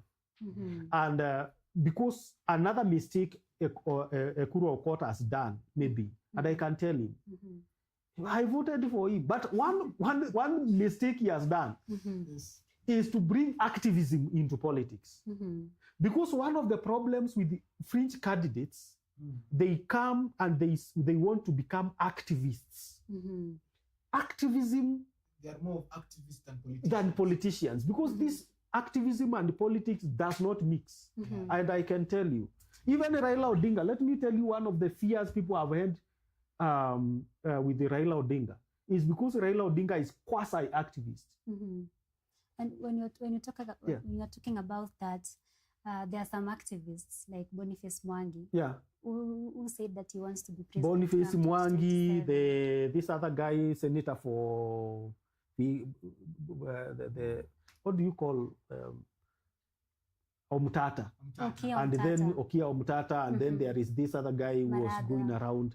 Maraga is, of course, Maraga has been an activist, but of course, there is Morara also, Kubaso. You remember there was a time we discussed in one of our podcasts, and we said there is no way Kubaso and Omutata will make it into politics if they are going to hold into their activism. Activism and politics do not work together. So one of the problems maybe they usually have is to be activists and political purists. That's the other thing. So Daktari, before you continue, umeongelea kuhusu swala the big five. And that guy tried to aka the third party. And the third way alliance. The third way alliance, the third house now. Sasa those in power, kama wanavyosema on this political oracle, kwamba those in power, they use divide and rule. So I think in Kenya having the third house will be hard because the moment the third house anajaribu kuchengezwa, the government they know how to dismantle them. Like the issue of Kiambu. Like recently tunaongea kuhusu they want to divide Kiambu. So I think the government also know that the third house will. Of course, Ibrahim, politics is war. Who goes to war without the tactics, or who can go to war and they don't know, first of all, one way of making sure you win is making sure that your opponent is divided. That is the rule of politics. So the only thing that destroyed the third way alliance, and if they had hear me, is because these guys led by Ekuru Aukot, Number one, he became a political purist. Two, he became more of an activist. Immediately you go into that way, you will never go anywhere into politics. Because politics is about, is dirty. Mm-hmm. Politics is dirty. Politics. It is prayed by people who are ready to make themselves dirty. Mm-hmm. Let me give you an example. Power and what we call winning a presidency, the way to the presidency is a tunnel. Get this kind of an analogy. Mm-hmm. The way to presidency is a tunnel. This tunnel is full of mud. Yeah. Now tell me, how can you get there? You have to crawl to the mud. You have to go through the mud. Mm-hmm. You have to go through the mud. Know how to fight. And through the mud does not mean you have to be corrupt, for example. I'm not talking. Yeah.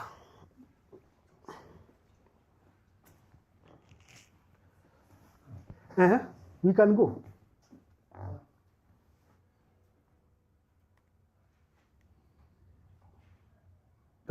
1, 2. Is that okay? Ibrahim, nionyeshe hizo comments. Si ni comment section tena. Comments. Okay. So we continue. Yeah, we are back. So this is what I was saying. Mm-hmm. It doesn't mean that when we talk about the tunnel that someone should go through, that they need to be corrupt. Yeah. What I mean is this, that they need to know the rules of the game. Yeah. The rules of the game means if you want to be in power, you must find also some way of having to work with your enemies. In fact, if you don't know how to work with your enemies, you will never succeed in politics. Mm-hmm. For example, if Ruto decided he will never work with Raila Odinga, that he will continue to persevere working with Gachagua, who according to him was sabotaging him. Mm-hmm. If Uhuru Kenyatta decided to continue working with William Ruto, whom according to him was interested in 2022 instead of working for the second term.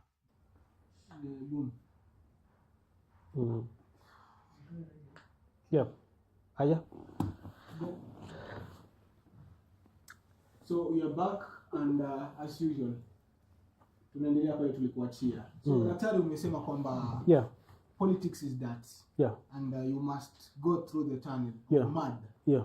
What do you mean with that? Politics, of course, is about being strategic in what you are doing, because the what we call the dirtiness of politics is strategy. Mm-hmm. And one of the strategies is to know how to work with your enemy. Mm-hmm. Know how to use your enemy while also you retain your friends. Know how to switch friendship and also switch enmity. And that is why we usually say there are no permanent enemies in politics for a politician who wants to endure for long. If you decide to be bitter, if you decide to be a purist like Mother Wangari Karua, you will never go anywhere. Because Mother Wangari Karua, one of the weaknesses zake kwa siasa ni kuwa political purist. Akisema ni hapa ni hapa. So those leaders are better for some other things. So Mother Karua is a good leader in other things. If you give her CS, she is good. But also she will falter because she is likely to resign anytime and leave you in crisis. So if you are that kind of a person, then you don't fit to be a politician.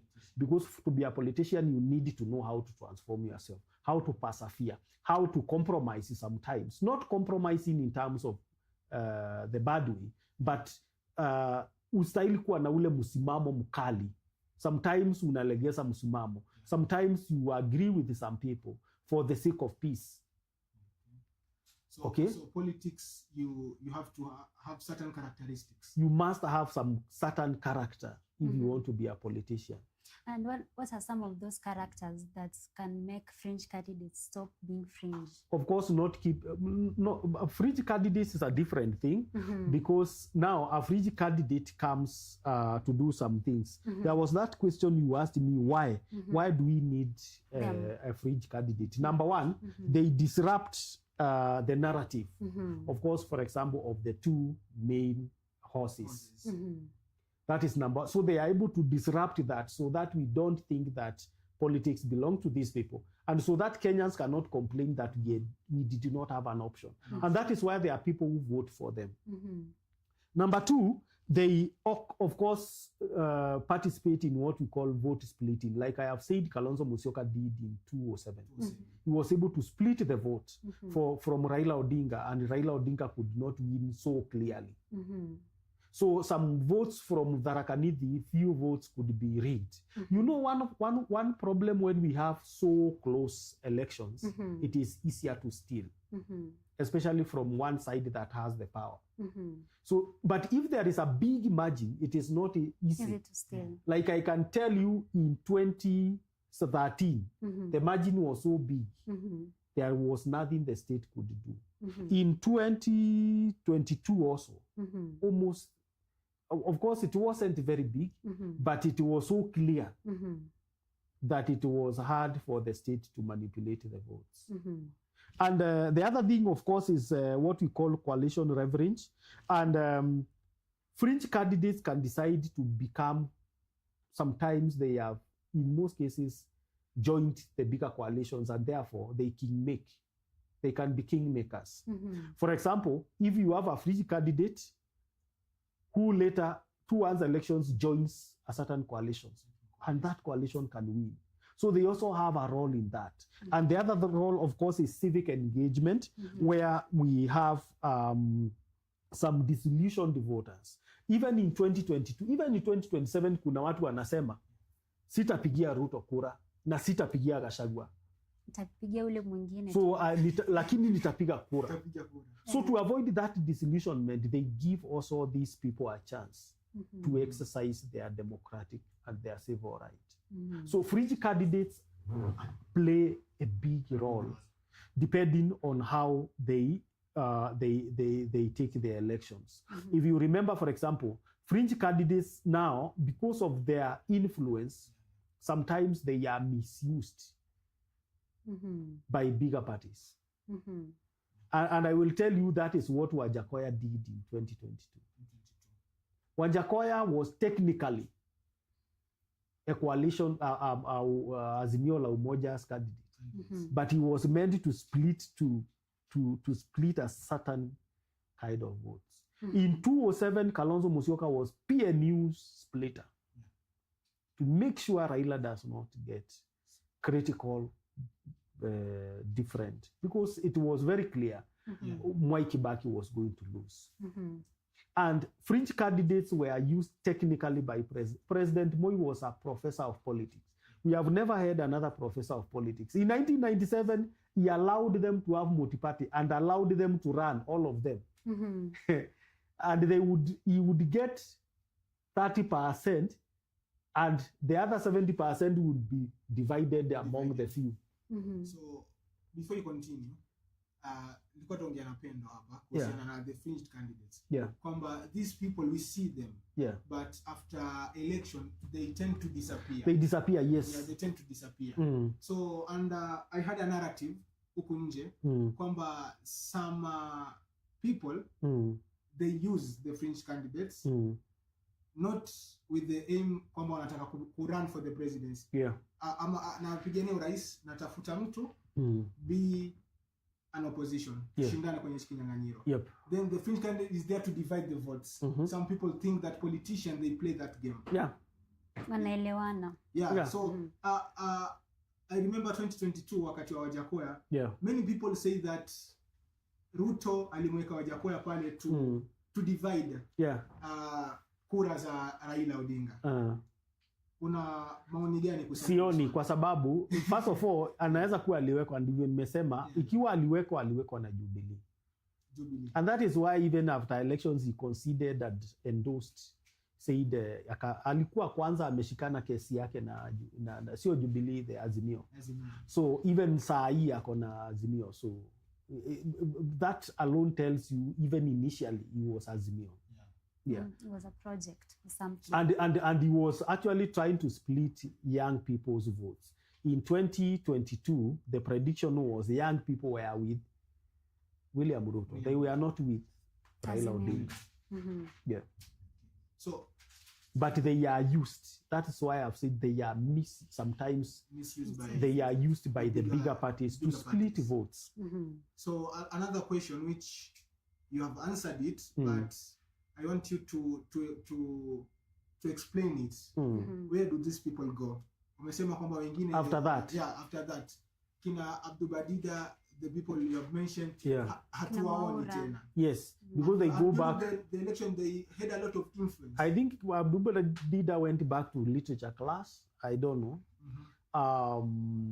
You see, it is a big disillusion, especially when you are running, you want to be president, and then you lose. And then the funding stops coming, because in most cases, they are also funded. Sometimes they fund themselves. Sometimes they have sold their whatever. Then they have become celebs. And now all of a sudden you are nowhere. You are not even appointed in any office. So they choose to stay low. First of all, let me tell you, there is no enjoyment in being a celeb. When you become one, that is when you realize to be a celebrity is costly, because you are not seen as an ordinary person. You cannot just go anywhere swimming. Imagine now presidential candidate swimming in a local swimming hotel, swimming with the public. Imagine a presidential candidate being seen in a public beach in Mombasa. So they live private life. They they sometimes fizzle because of the social media. Even today, if someone meets Abdubadida, they want to take his photo, a video, and tell us the former presidential candidate is eating mandazi.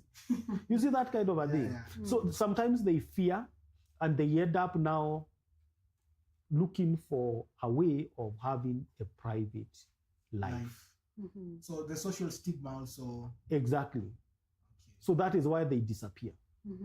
Yeah. Okay, and away from that, Daktari, before you came also, we were talking about Peter Salasia, the member of parliament for Mumias East. Yeah. Some days ago, he was seen in Machakos trying to do something like a campaign. And very few people walikuja, around 19 people. And people are saying he should just relax, he should not be vying for presidency. You know, Peter Salasia and this other guy, anafanyanga advertisement, munamuita aje. What is the name of this comedian? Jalango. No. Jalango has never said he would want to be president. This comedian. Eric Omondi. It's the same class. Yeah. It's only that Eric it's the same class, because Peter Salasia is only that he is an MP. Eric Omondi is a very clever person. He is in politics today, tomorrow he is doing marketing and some other things. No, it's a way of surviving. So Peter Salasia, I've ever met him. I don't know whether you can remember, but I've met Peter Salasia. We had a conversation one particular time. Akiniuliza nitamwambia tulikutana wapi. I don't want to say it on here, but I've heard Peter Salasia is a very sober man. Peter Salasia. First of all, let me tell you, people think that Peter Salasia is uneducated. Peter Salasia is a graduate from Egerton University, here town campus. He's a very sober man. Peter Salasia. Yes. Saying he's a joker. People think he's a joker. No, you underrate Peter Salasia. Peter Salasia is very sober. He knows what he is doing. Yeah, very sober. You can have a scholarly conversation with Peter Salasia. It's only that, I asked him when we met, hii mambo yote akasema unajua siasa, na akafanya hivi. Unajua siasa inachapa hapa na pale unaingiana na wananchi hivi na hivi. So he is so good an actor that he is likely to survive in politics for long. Yes. We have one of our fans, anaitwa Bossy Media Global. Yeah. He's saying that Peter Salasya is still young and immature. He was just bluffing at the time he was in Machakos. He is young and immature. He say immature. Yeah, Immature. he's saying that. Immature. So that means according to him, he is not mature. Yeah, according to Let me tell him, Peter Salasya is very mature. He is just an actor. And those people who have met Peter Salasya in normal circumstances, they know that. He is a very mature person. Yeah. Okay. He is a very mature person. In game, he knows he is a political actor. Of course, a role which is so hard to play. Okay. Because in politics, you either decide to be consistent with your acting. Well, if you are acting very serious and sober, make sure you are consistent in that. And you become a brand. If you are so consistent in sobriety, like in this country, there are politicians whom we know they are very sober. Balala was one of them, very sober. And an administrator, he would not even crack jokes. Very sober. But there are other people who decide to be themselves and let loose whatever can be loosened. And people accept them like that. They know them like that. Like the MP for Bita. Naitwa Mama Nani, Bonga. Yeah, Mambonga is just herself. Yeah, you don't play around with her. She can mess you, you mess with her. You know that kind of personality. There are people, politicians who adopt that, and it is a survival tactic. And some people, maybe some voters, but some Kenyans don't take such people very seriously. Yes, but they are very serious, and that is why behind the scenes they are very serious. You think Millie Odhiambo is always that tough? You meet her behind the scene and she is a very good woman, that good mother, that good sister, that human. But when she is dealing with people in parliament, hey, you saw the other day Ndindi Nyoro. You know Ndindi Nyoro, when he is in parliament, I usually remember the drama he used to cause. And he would be told by the former speaker, J.B. Muturi, Ndende. No, he used to call him Ndende. Ndende. Out. And but when he starts talking now like a sober person, of course he is a sober man always, but if you mess up with him, he can be on the other side, and that is politics. And people who survive in politics are of such characters. Let me tell you, that is why I was saying political Puritans never go very far. Yeah. You have to be flexible also. You have to know how to play your game. You have to survive. And you have to create a kind of your own sentence, your own personality that people identify with. You see this other lady from Kisii, what's the name of this lady who was excommunicated from whatever the other day? Oruoba, Gloria. Oruoba. Yeah. That is the kind of people and that's why we call them jokers. But you meet that lady on the other side, it's a very sober person. But now the understanding is when it comes to politics, I either get eaten. If I am not tough, I will be eaten. I think our president also has. And the likes of Karen Nyamu, the likes of Karen, yeah, you can transform yourself to this other side, that other side. The same with William Ruto. So if you don't know how to create a personality in politics, you either choose to create a personality in politics which is unique. It doesn't mean you cannot be sober. You go to parliament and I tell you, they are very sober politicians. Very sober. They are like that. When they are playing games, you will only hear them when they are voting. That is when you hear their names being mentioned. So politicians are actors. They are actors, and it is upon each politician to choose what character they are going to choose. And when they choose that character, they better be consistent. Because that is their brand. Yeah. And also, Daktari, as we head towards 2027, we are seeing there's a rise of issue-based kind of leadership that people want, like, for example, the Gen Z. So such issues, what does it mean for the fringe candidates? Now, all fringe candidates are the only people who are sober and who have good promises. If you look at them. But Kenyans and the voters in general, they don't like serious things. They like jokers. They like to be lied to. They want to be told what is not even achievable, what is not realistic. They like being bombarded with things that cannot happen. It's just like, I remember in 2022, 2021, when Ruto was promising heaven on earth. And I would tell Kenyans, my friend, yes, even myself, I was, yes, it's okay. But don't you think it is also good to tell us that, whoa, what you are telling us, there is no money in State House. Money will come from Wananchi. To build roads, you have to get more taxes from the people. So there is Ruto was not coming to work with his own money. Now I see people crying, and I wonder, why are you crying? You needed heaven. Expensive. You needed our roads to be laced with gold. Where do you think the gold was to come from? It was to come from your pockets. The bottom up. And that was the bottom up. The promises are only 70%. No, it was bottom up. Bottom up economy means it is the people, money coming from the people, up, down.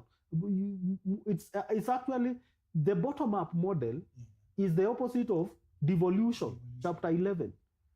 Yeah. So instead of resources coming to the people, now the people must support the government. And he is living up to his promises.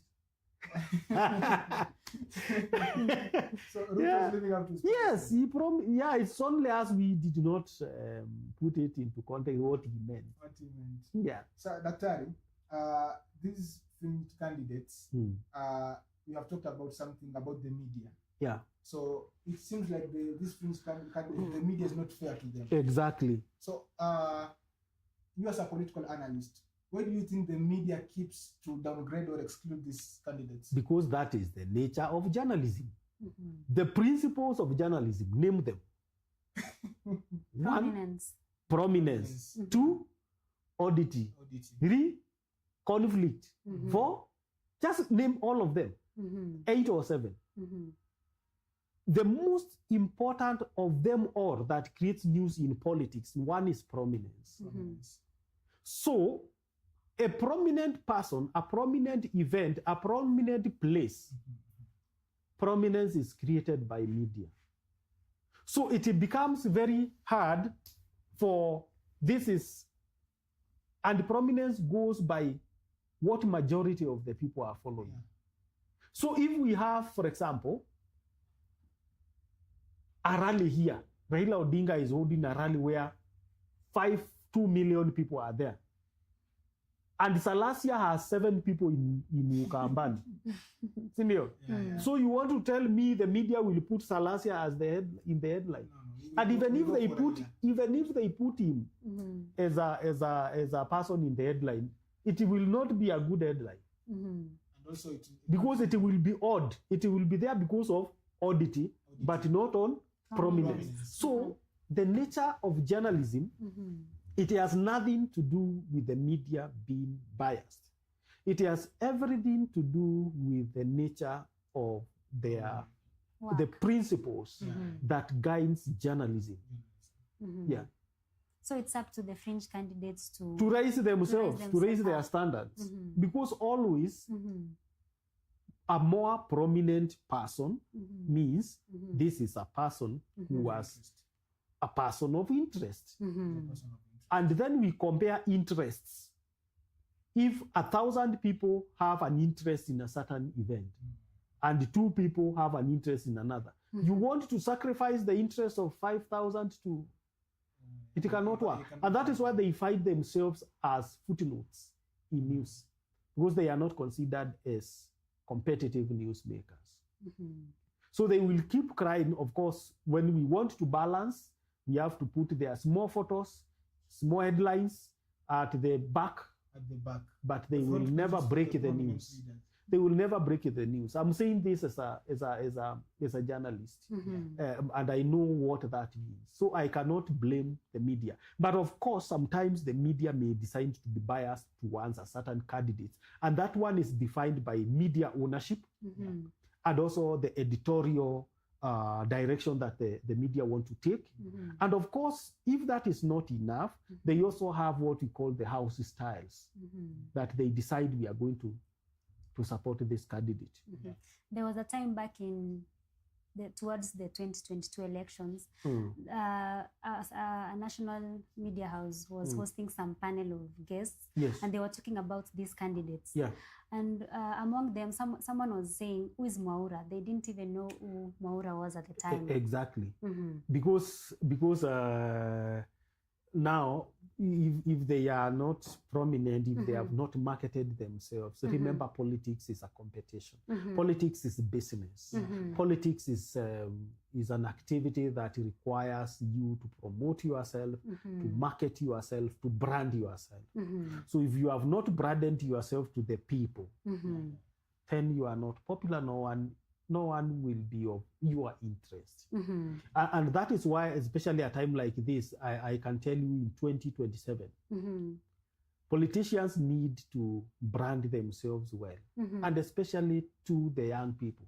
Let me tell you, these young people you see, the millennials and the Gen Zs, they don't watch TV, so don't expect them to see you on the mainstream media. They are digital. Don't expect them to hear. Do you listen to radio? Rarely. Yeah. Nasikiza nikiwa kwa gari asubuhi nikija. Hiyo ni radio. Sasa ile imewekwa na mtu wa matatu. Lakini huwezi weka mwenyewe. Umeona TV mara ngapi? So do you know, let me tell you, the other day, there was this particular meeting. I was discussing with someone, and where Gen Zs were called and they were asked, who is Jeff Koinange? Do you know Jeff Koinange? I'm a journalist. I know Jeff Koinange. You know him because you are journalist. You know Jeff Koinange. Yeah, you hear him or you know him? I know him. So, do you know there are people you know more than Jeff? Whereas to some of us, Jeff is a media personality whom we expect everyone to know. But Gen Zs, most of them do not know him. Because most of them don't watch TV. They don't engage with that platform as such. But of course, you might realize that you know him more because of maybe of his social digital engagement, but not through the mainstream media. But he's one of the most prominent journalists, personalities we have in this nation. But what I'm saying, of course, is to say the traditional media is being phased out. In 2027, all the politicians must know how to where their flock is. Where the flock is, where the 80% of the vote is in the digital platform, is in the digital media. Yeah. So, Daktari, we have to admit that Kenyan politics, you must use money. And these fringe candidates, do you think money is a limitation to them, that they are not well known because they don't have money to sustain their campaign, they don't have money to buy time to the media station, something of the sort? Of course, and if they had money, they would not be fringe candidates. They are fringe candidates because they belong to a different class. Remember, we have in this country the top 1%, what we call the upper class. We have the upper class. We have the upper middle class. We have the upper lower class. Then we have the what we call the middle class. There is middle upper, middle, and middle lower. Then there is lower class, where we have the lower upper.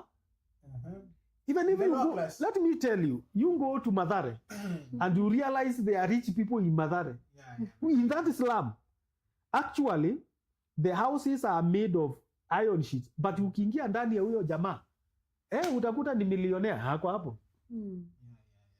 That is anaishi na wao. So there is lower upper class, and there is lower middle, and now we have what we call what can I call them? The lower class. Yeah. So the lower class means this is where desperation really is. These are the wretched of the earth. Okay.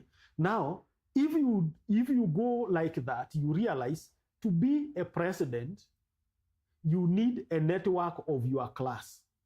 Now here is Mwaura. If you look at his economic status, for example, or say, let me not even use that one. Let me use myself. Here is Ndonye, and I want to be presidential candidate.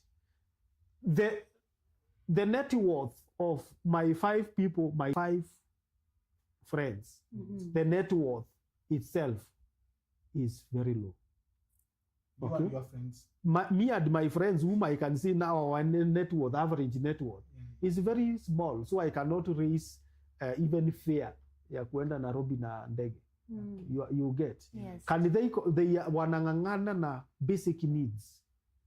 The net worth of my friends wanangangana na basic needs, building. But take someone like Uhuru Kenyatta. Let Uhuru Kenyatta bring you his 5 friends. Hey, they will withdraw money from segregated. Yeah. Let Ruto bring his 5 billionaires. And they will be able to fund his campaign, what I'm saying. So that is why, because elections are very expensive. And there is nothing you cannot blame anyone for not having money. Yes, this world is driven by money. You can talk about other things, but if you have no money, my friend, you are done. There is nothing you can do. To do a presidential campaign in this country requires to a tune of 100 billion. 100 billion. Billion or million? Billion. 100 billion. Yeah. So you have to be rich. So, That is why they come together, and it's not more money. 10 billion is a governor. These candidates, they don't have.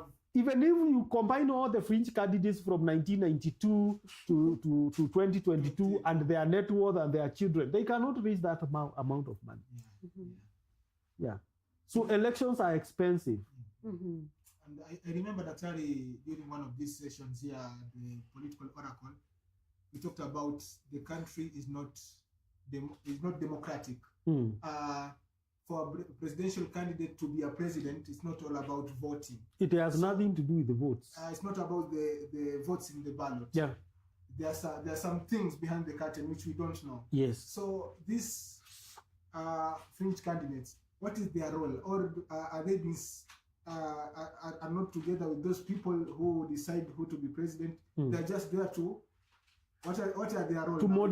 To moderate, like I said, they moderate elections. They bring a different voice. They bring about civil engagement to ensure even those who are disillusioned, they are able to vote. So they have a big role to play in a democracy. In democracy. And playing a role in a democracy does not mean you are going to win. Losing also is democratic.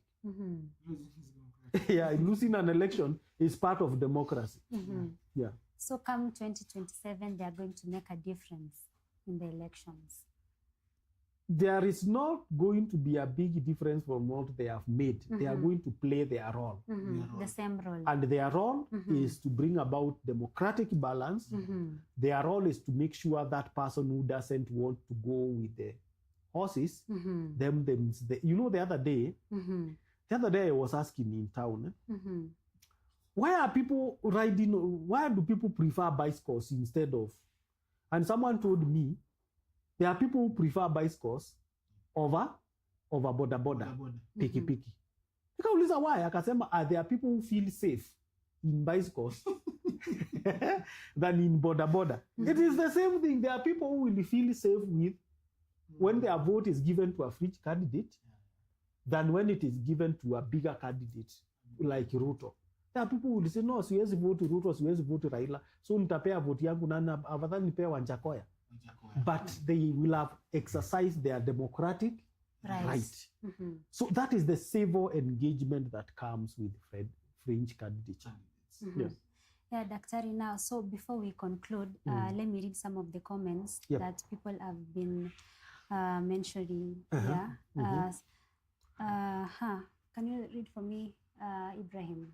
Okay, 1 minute. Okay, nikiendelea kutafuta comments huko daktari, ningependa kuraise swali moja. We are heading to 2027. Yeah. And Juzi discussed about the European influence. Yeah. So do you think that those big nations like China, USA, Russia also influence who to be president in Kenya? Yeah, in a very big way. So we are not democratized.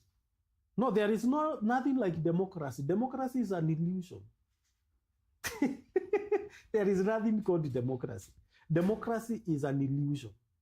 Even you yourself, are you democratic? Do you know what is democracy? Do you have free will?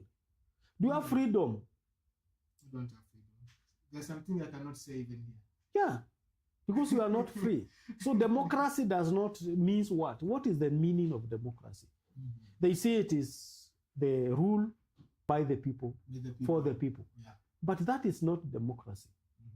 And that is why I said here again, and many people have said this, if we really were to have the rule of the people, we would not require government.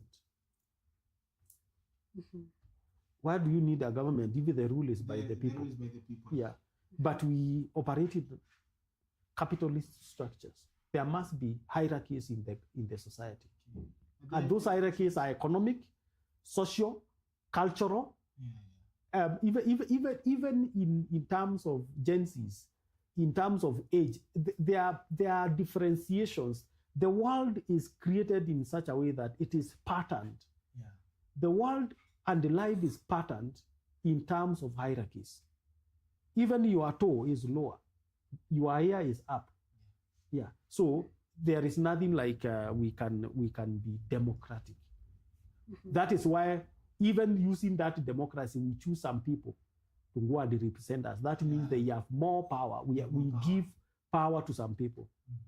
Democracy means giving your power to some people to exercise power on your behalf.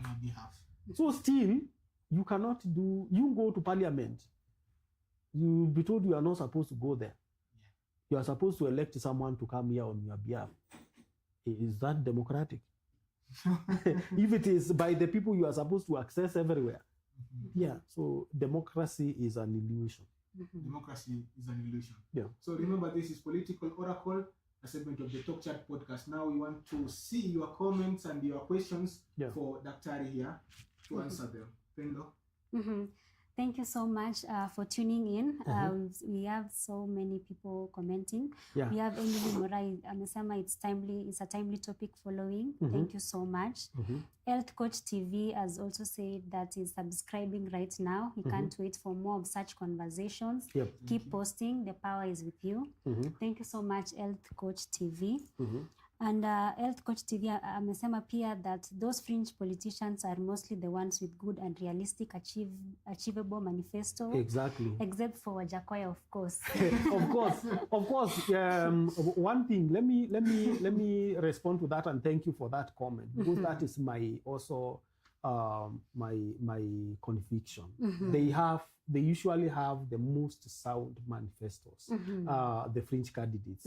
Okay, for Gachagua, one thing I usually say is that Gachagwa's manifesto was more copyrightable than some of the manifestos we have.